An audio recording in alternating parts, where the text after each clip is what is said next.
refuge que j'ai choisi pour son poêle à bois, un poêle type 4 pots. Donc, comme on en trouve assez régulièrement sur le massif, dans les refuges du massif. On trouve trois grands types de poêles. Donc ce type dit 4 pots, 1, 2, 3 et 4, d'où son appellation. On trouve des cuisinières et on trouve aussi assez régulièrement des poêles à bois type brûle-feuille. Donc chacun des types de poêles ont leurs avantages et inconvénients. La cuisinière, comme son nom l'indique, est pratique pour cuisiner, dans la mesure où le foyer est très près des plaques donc, du dessus. En posant ses gamelles donc, sur ces plaques, la flamme est très proche, vient lécher les plaques et chauffe directement les gamelles. Quand ça fonctionne bien, on est quitte de mettre les gamelles directement sur le feu et donc de les noircir. L'inconvénient des cuisinières, c'est souvent ce sont des petits foyers, ça demande un plus gros travail de découpe pour le bois. Et puis quand elle ne fonctionne pas bien, elle doit être rechargée plus souvent. Euh, les brûle-feuilles, j'aime beaucoup, ce sont des grands poêles cylindriques qui tirent énormément, ça chauffe vite, ça chauffe bien, ça chauffe fort. Donc ce sont des cylindres en métal dans lesquels se trouve un tuyau de tirage qui active la combustion. Donc ça brûle bien et ça brûle même du bois un peu humide. Puis ça brûle aussi des gros morceaux de bois parce que le foyer est grand et l'accès au foyer est large. Un peu comme sur ce type de poêle 4 pots, on a facile de charger. Donc l'inconvénient des brûle-feuilles, c'est que le feu est tout en bas, le foyer est en bas, et la flamme est trop loin de la partie supérieure du poêle, et on ne peut pas utilement poser une popote dessus. De toute façon, le couvercle est souvent bombé. Autour de ces poêles 4 feuilles, on trouve une grille pour éviter le contact direct avec le poêle, parce qu'on se brûlerait, mais ça chauffe vraiment très bien. Et puis vous avez le 4 pots. Donc le 4 pots a finalement les avantages de la cuisinière, les avantages le chien, les avantages du brûle-feuille. Parce que le 4 pots n'aura pas un foyer qui sera très bas, donc on pourra facilement faire monter la flamme sous les plaques. Et puis ça brûle fort, ça tire vite.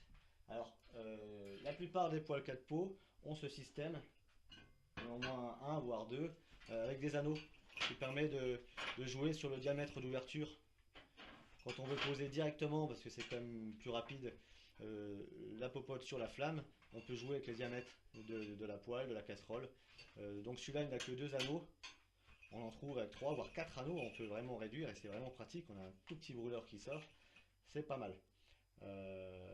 Donc on va peut-être pas bien voir, je vais ouvrir plus la lumière. Voilà. S'il s'agit de dormir au refuge, on fait un gros feu à l'envers avec du bon bois, ce qui permet de monter dans un premier temps donc votre feu, et puis comme on va cuisiner en début de soirée, on va avoir rapidement donc la flamme sous les gamelles, et puis quand la flamme va descendre, ça va faire le système donc du feu à l'envers. On va attaquer les bûches plus grosses en bas. Je ne sais pas si on voit bien. Moi j'ai déjà préparé dans ce sens.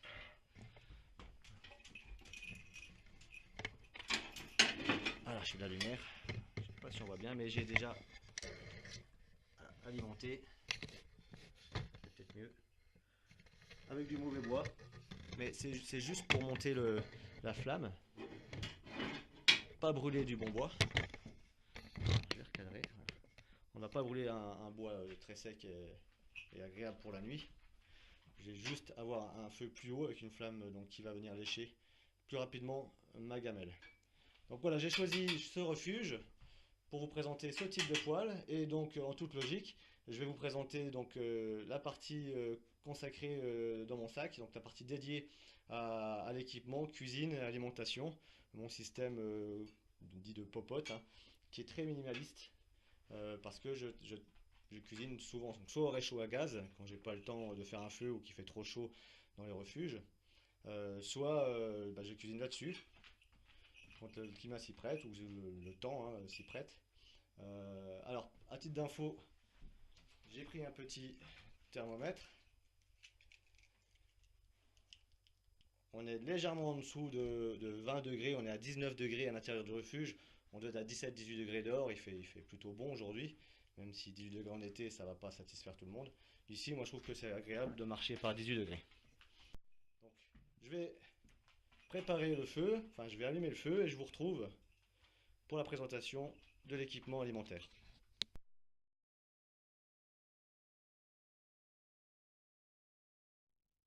Il est 15h45, je viens d'allumer le feu. Donc il faisait 19-20 degrés dans le refuge. J'ai laissé la fenêtre un peu ouverte comme au début, hein, ça va pas chauffer tout de suite. Parce que ça fume toujours un petit peu à l'allumage. Quoique là, on s'en sort pas trop mal. On va profiter le temps que ça monte un petit peu en température. Ça tirera vraiment bien quand le tuyau sera chaud. Donc l'équipement cuisine alimentation sera dans la poche inférieure, la poche du dessous. Parce que c'est déjà un peu lourd. Donc pour équilibrer le sac, je mets du lourd en bas. Et puis aussi parce que c'est solide. C'est une bonne base pour le sac, hein. Ça protège par le bas, ça ne craint pas les chocs, et puis c'est imperméable. Donc j'ai équilibré, hein, l'élément le plus dur, le plus lourd, ça va être l'élément central, il va être là. Sur le côté, on va trouver donc, un bol. Je vais vérifier un petit peu que mon angle est bon, c'est pas mauvais. Donc ce bol va servir au petit déjeuner, va servir pour la soupe d'ortie par exemple, mais il va servir aussi à préparer des nouilles chinoises. Donc là j'ai pris juste un paquet pour la démonstration, hein, pour une marge d'une journée. Je vais retirer le petit sachet d'huile et l'utiliser pour autre chose, par exemple dans la soupe. Je vais faire revenir les orties avec l'huile qu'on trouve donc fournie dans ce genre de sachet. Ça va augmenter un petit peu le ratio calorique de ma soupe d'ortie. Parce qu'il n'y a pas besoin d'huile dans les pâtes, honnêtement. Petit truc, donc je vais mettre les pâtes dans le bol et je vais pas les cuisiner dans une casserole d'eau bouillante. Je vais les mettre dans le bol et je vais verser l'eau bouillante sur les pâtes. Je vais recouvrir le bol 5 minutes le temps d'infuser. Petite astuce, on écrase bien les pâtes avant. Elles infusent mieux, de façon plus homogène, hein, la cuisson sera plus homogène. On peut tout à fait donc mettre plusieurs paquets de pâtes à l'avance vidés dans un sachet. On limite donc les déchets et puis on peut porter donc plusieurs repas en pâtes. Donc on cuisinera comme ça. Et puis on mettra donc les condiments de côté, hein, les petits sachets d'épices qui donnent le goût différentes recettes de pâtes. On les met de côté. Par exemple, donc j'enchaîne dans cette boîte qui me sert donc de boîte à condiments. Rien d'exceptionnel. On va trouver du poivre au moulin, de la fleur de sel. Voilà, c'est un petit dessert, hein, c'est une sorte de fromage tofu. Donc, soit je le sale, soit je le sucre. On l'a découvert. Hein. C'est assez léger. Et par rapport au plastique, je peux, quand je cuisine sur le feu, bah, je risque moins de le faire, enfin je risque pas de le faire fondre, hein, contrairement à des couverts en plastique. C'est quand même mieux. Voilà, c'est plus costaud. Bon, l'inconvénient, c'est que ça a tendance à se plier trop facilement dans les repas lyophilisés. Un fond de soupe, donc pris dans les pâtes justement. Non, ça c'est autre chose. Ça c'est acheté dans un supermarché chinois. Ça c'est pris dans les pâtes. Ça c'est bien, on connaît, hein, c'est du bouillon magie mais en petits cubes. Voilà, dans une tasse. J'ai du sucre mais je m'en sers pas tellement, je préfère le miel. C'est un sucre bien meilleur au niveau diététique et puis il est antiseptique donc il peut aussi sur les petites blessures. Et pour le mal de gorge c'est pas mal donc j'aime bien emporter des objets, des équipements qui peuvent servir à plusieurs choses. Le miel c'est typique pour ça. Puis je préfère le goût. Voilà, donc il n'y a pas grand chose dedans mais ça suffit à améliorer donc les repas. Hop, sur le côté. Voilà. Donc ça je referme. Ça se ferme bien mais je rajoute toujours un élastique.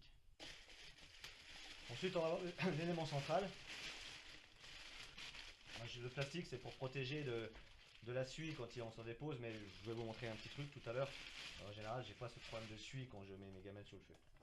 Donc je vais avoir une assiette en aluminium qui va servir aussi de poêle. Alors après les pâtes j'utilise aussi donc un riz pré-cuit aromatisé d'une grande marque qu'on trouve dans les supermarchés. L'avantage de ce riz c'est qu'une dose de riz, une dose d'eau, vous mettez ça sur le feu, le riz absorbe l'eau et c'est cuit, ça pas besoin d'avoir un doseur, hein. Si je prends un gobelet de riz, je prendrai un gobelet d'eau. J'aime pas transporter du vide, donc dans la bouilloire, je vais avoir un torchon. Bien faire sécher avant de ranger, sinon ça va prendre des odeurs. Je vais avoir du lait en poudre pour le petit déjeuner, pour mes chocolats chauds. Donc des fois dans cette boîte, hein, là je l'ai pas pris, mais j'ai aussi des doses de chocolat chaud. C'est pour le petit déj ou le soir en hiver avant de se coucher, j'aime bien. une boule à thé, donc automatiquement le thé. On trouvera à l'intérieur un pot de miel que je n'ai pas pris aujourd'hui, je suis à sec. La petite poignée pour transformer donc mon assiette en poêle. Et puis des muesli. Donc à mélanger avec le lait en poudre au petit-déj, c'est sympa. C'est tout. Alors après, je vais ajouter, en fonction du nombre de jours de marche, je vais ajouter d'autres repas, du lyophilisé, plus de pâtes, des barres de céréales. J'ai la place, hein, c'est pas un souci. Voilà, donc, alors la bouilloire, ouais, c'est mon seul ustensile de cuisine avec ça. Et ça me suffit. C'est pas ce qu'il y a de plus léger, mais c'est quand même moins cher que du titane, hein. C'est l'inox. C'est solide, et puis bah, il y a un grand espace intérieur pour transporter, mais aussi pour faire bouillir jusqu'à 1,5 litre d'eau. Pour la toilette et la nourriture et les boissons, 1,5 litre d'eau. Pour moi tout seul, c'est quand même pas mal. Et puis si on est plusieurs, bah, au moins il y a un usage collectif. Voilà, donc je vais la préparer pour la mettre sur le feu, et puis je vais pas mettre 1,5 litre dedans, mais je vais mettre de quoi me faire un thé.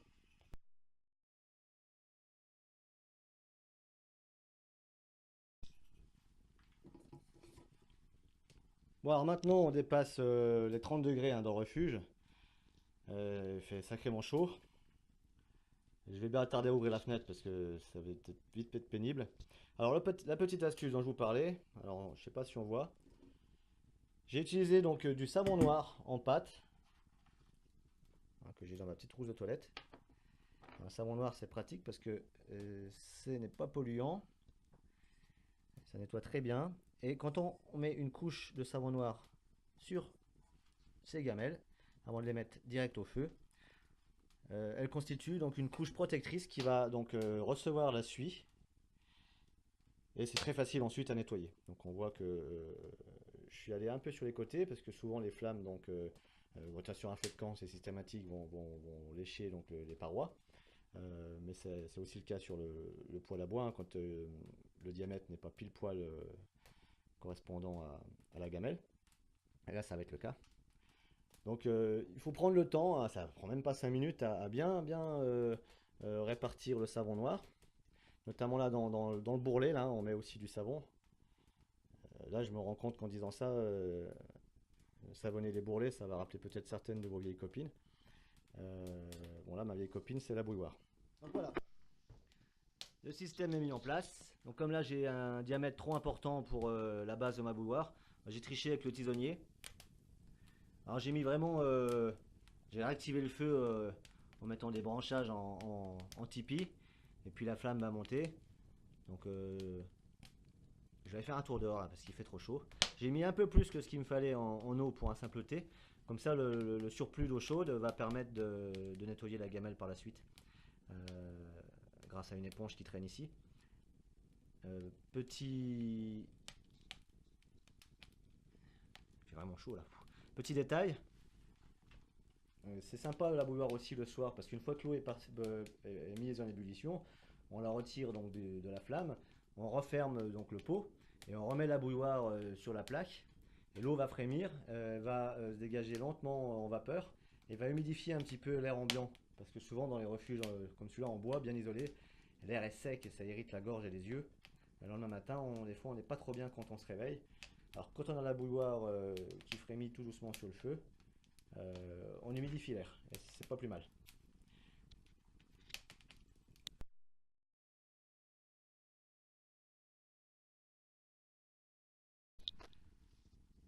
Donc pendant que l'eau se met à bouillir tout doucement, chauffe, et puis puisque l'essentiel de la présentation est terminé en ce qui concerne l'équipement, et puis le poêle à bois, type 4 pots, donc on en profite là déjà pour prendre l'air parce qu'il fait vraiment très chaud dedans, et puis présenter ce refuge qui s'appelle donc le chalet de l'impératrice, qui se trouve sur une petite crête, une crête montagneuse, pas très haut, hein, on est à même pas 900 mètres d'altitude.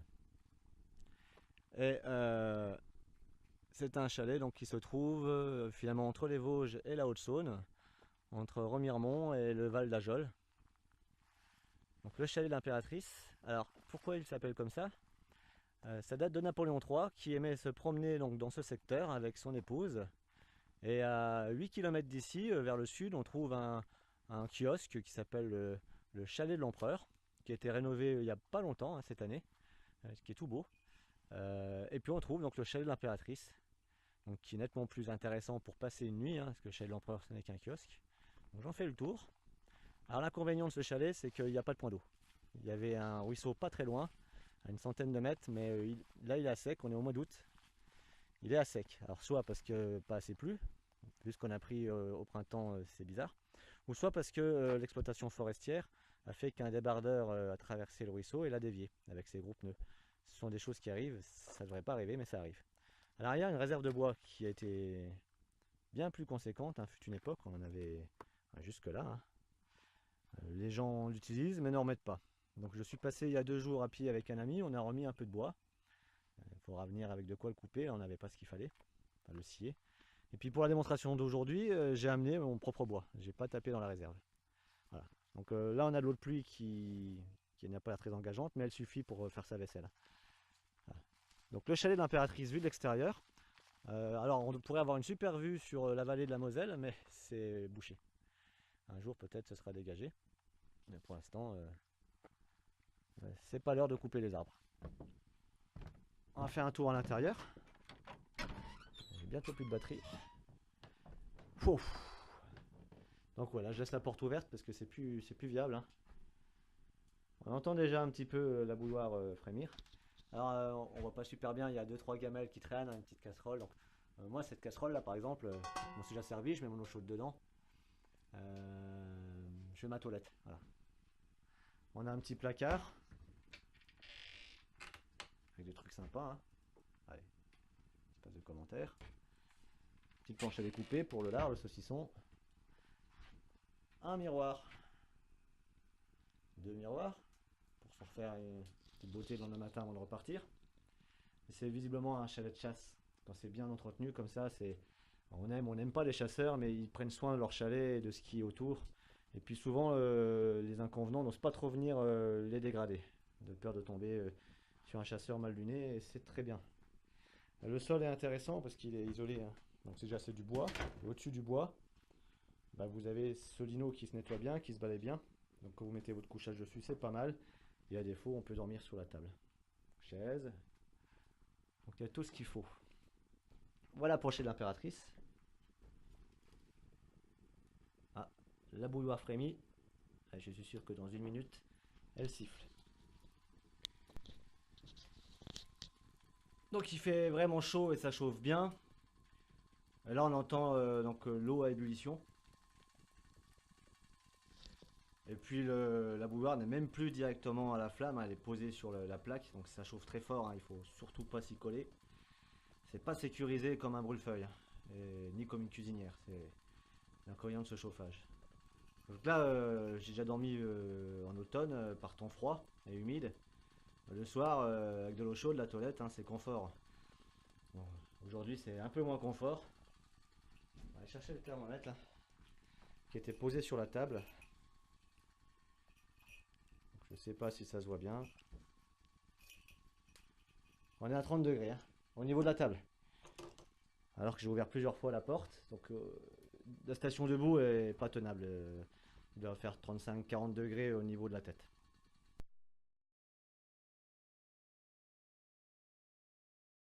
Donc on voit qu'elle est noircie en dessous, hein, sans surprise avec la suie.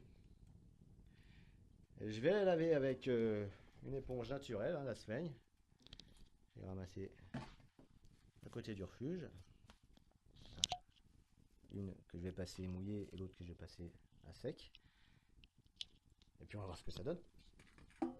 Alors, en moins de 5 minutes, hein, je pense. Un peu d'eau dedans. J'ai même pas eu besoin d'utiliser d'eau chaude. J'ai utilisé qu'un seul des morceaux de Sveigne. C'était lavé à l'eau froide, hein, dans le capteur d'eau de pluie là. Donc c'est propre, hein. Voilà. J'ai remis un peu d'eau chaude bien brûlante que j'avais préparée à l'avance, hein, à l'intérieur pour tout rincer. C'est plus facile à essuyer quand on rince avec de l'eau chaude. On mouille moins le torchon, donc il séchera plus vite. Ceux qui font la vaisselle à la maison savent de quoi je parle. Un couvert lavé à l'eau froide, s'essuie pas bien. Voilà. Bon, bah je vais aller boire mon thé tranquillement. Hop. là qui m'attend.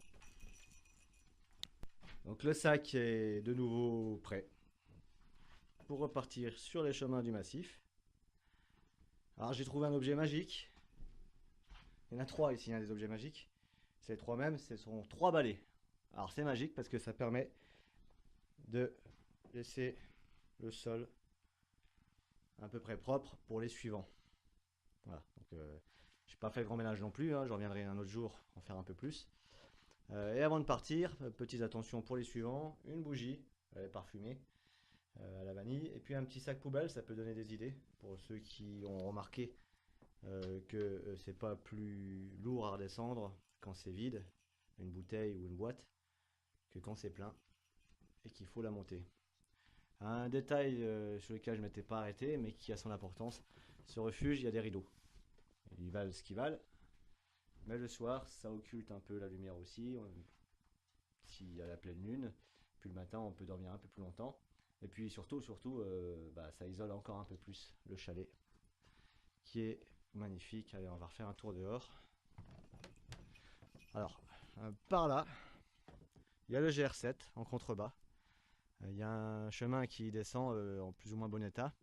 Et s'il n'y a pas de point d'eau à proximité immédiate du chalet, si vous venez par le GR7 à 20 minutes d'ici, on a quand même un pâturage et il y a un point d'eau. Voilà.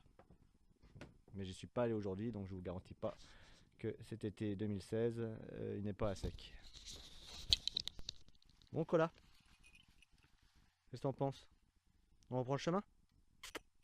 On va marcher? Allez, on va marcher, viens. Allez, c'est parti. On dit au revoir au chalet de l'Impératrice et on reprend la balade.